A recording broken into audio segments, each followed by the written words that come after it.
तो आज हम अभ्यास 18 जो क्षेत्रमिति या मेंसुरेशन के अंतर्गत आता है, इसके प्रश्नों को हल करना प्रारंभ करेंगे।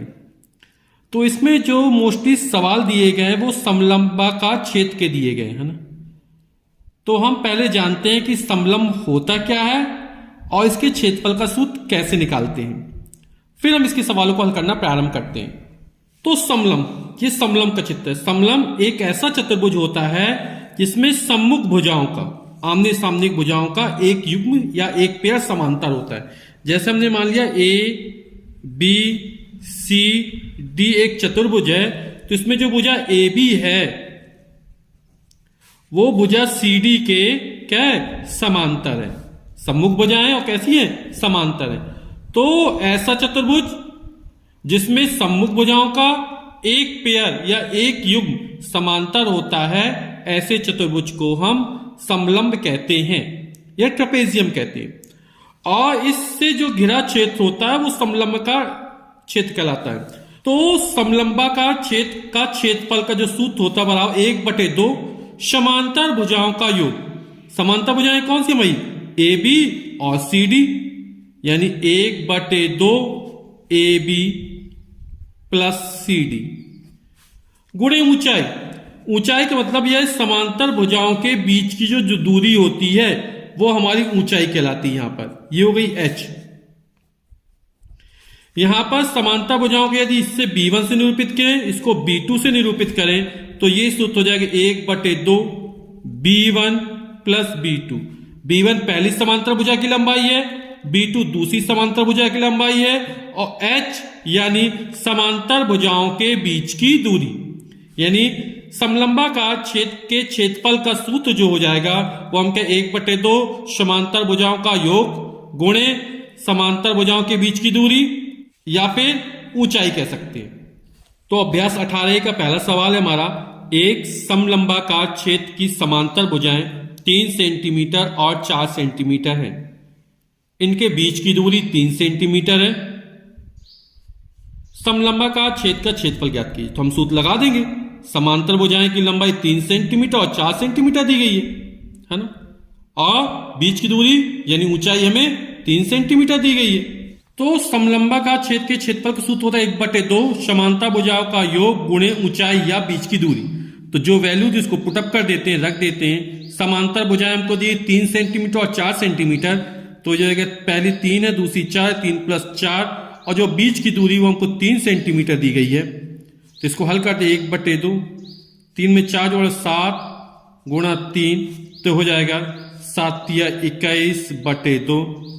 21 में 2 का भाग करेंगे तो आएगा 10.5, और क्षेत्रफल का मात्रक वर्ग सेंटीमीटर या सेंटीमीटर स्क्वायर। तो यही हमारा आंसर हो जाएगा। दूसरा सवाल कह रहा है 3 सेंटीमीटर ऊंचाई के समलंबाकार क्षेत्र का क्षेत्रफल 36 वर्ग सेंटीमीटर है। जो क्षेत्रफल दिया है कितना दिया है, 36 वर्ग सेंटीमीटर है। इसकी समांतर भुजाओं में से एक भुजा की लंबाई 9 सेंटीमीटर है, दूसरी भुजा की लंबाई ज्ञात कीजिए। तो पहली भुजा की लंबाई हम मान लेते b1 का मान 9 सेंटीमीटर दिया गया है, b2 का मान ज्ञात करना है, और समलंबाकार क्षेत्र का क्षेत्रफल में 36 वर्ग सेंटीमीटर दिया गया है। 3 सेंटीमीटर ऊंचाई यानी समलंब की ऊंचाई हमको 3 सेंटीमीटर दी गई है, जो क्षेत्रफल 36 वर्ग सेंटीमीटर दिया। समांतर भुजाओं में से एक भुजा की लंबाई 9 सेंटीमीटर है, b1 का मान 9 सेंटीमीटर दिया गया है, b2 का मान हमको ज्ञात करना है, और समलंब के क्षेत्रफल का जो सूत्र होता है, तो समलंबाकार क्षेत्र के क्षेत्रफल का जो सूत्र होता है 1/2 समांतर भुजाओं का योग। समांतर भुजाएं में b1 और b2 है, और गुणे बीच की दूरी है ऊंचाई h। सभी के मान रख देते हैं। समलंबाकार क्षेत्र के क्षेत्रफल का जो मान दिया गया वो 36 वर्ग सेंटीमीटर दिया गया है, 1/2।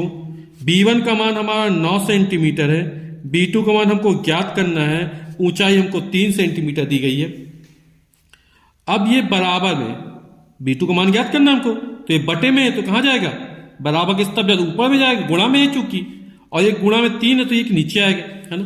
कर्णी गुणा होता है क्रॉस में, ऊपर वाली संख्या नीचे, नीचे वाली संख्या ऊपर जाती है। तो ये हो जाएगा 36 गुणा 2/3 बराबर हो जाएगा 9 + b2। इसको सॉल्व कर लेते हैं।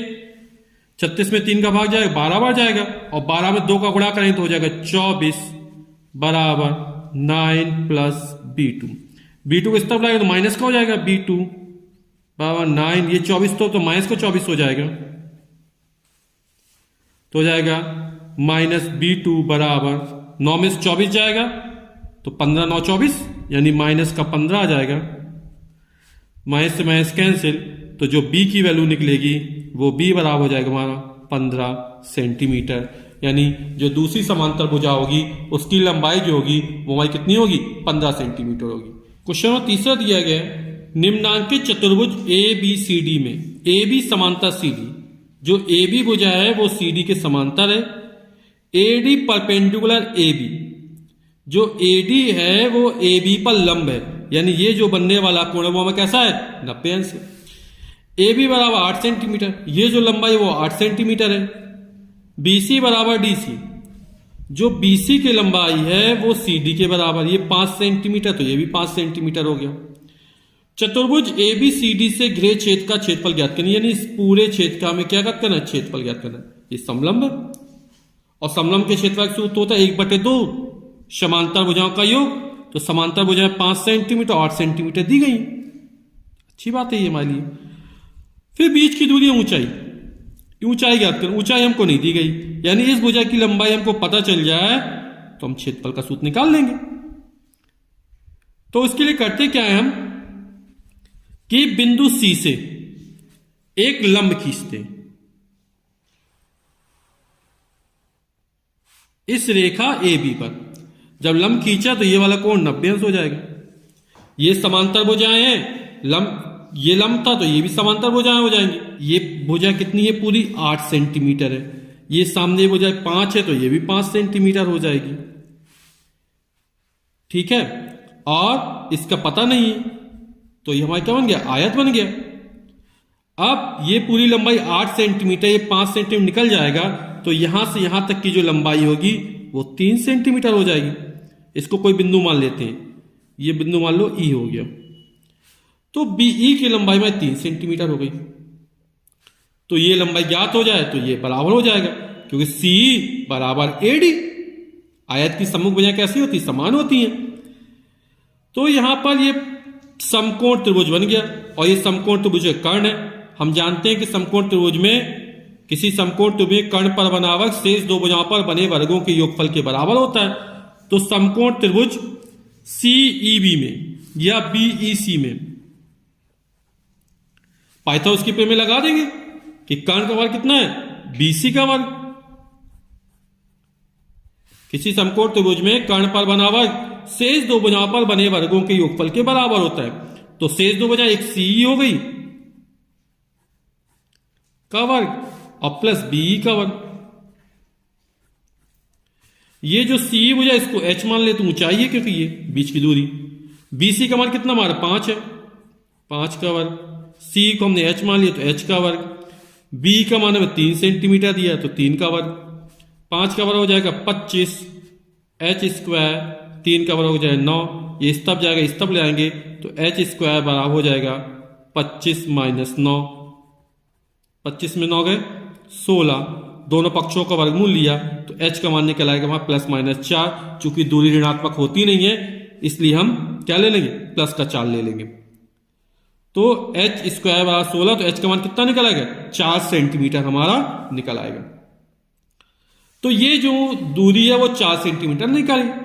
और हम जानते हैं कि समलंब के क्षेत्रफल का सूत्र क्या होता है, बराबर समलंब का क्षेत्रफल बराबर 1/2 B1 प्लस B2 गुणे H। तो 1/2 B1 ये लंबाई कितनी है 5 सेंटीमीटर प्लस B2 ये लंबाई कितनी है 8 सेंटीमीटर गुणे H, ये बीच की दूरी कितनी हमने निकाली 4 सेंटीमीटर निकाली।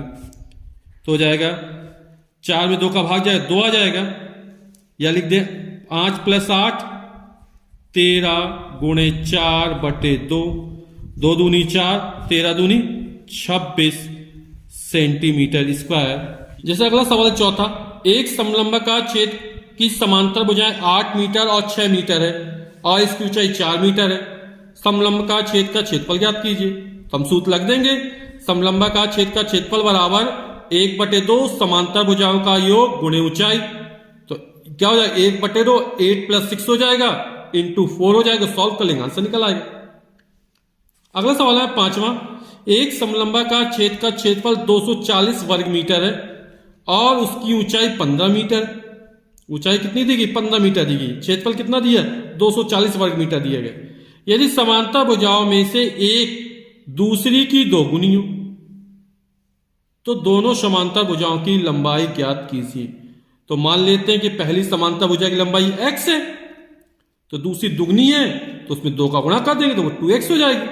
आइए सॉल्व करते हैं इसको हम। लंबाकार छेद के क्षेत्रफल का सूत्र हमको 240 वर्ग मीटर दिया गया है, इसकी ऊंचाई हमें 15 मीटर दी गई है। समांतर भुजाओं के एक युग में हमने पहली भुजा को हमने x मीटर मान लिया, यानी b1 का मान कितना हो गया x मीटर हो गया। तो दूसरी भुजा एक भुजा दूसरी की दुगनी है तो पहली x है दूसरी कितनी हो जाएगी 2x मीटर हो जाएगी, ठीक दुगनी हो जाएगी। समलंब का छेद का क्षेत्रफल बराबर होता है 1/2 समांतर भुजाओं का योग यानी b1 + b2 इंटू ऊंचाई या बीच की दूरी। तो सभी मान रख देते हैं हम। तो समलंब का छेद के क्षेत्रफल का सूत्र कितना मान कितना दिया 240, तो लिख दिया 240 बराबर 1/2।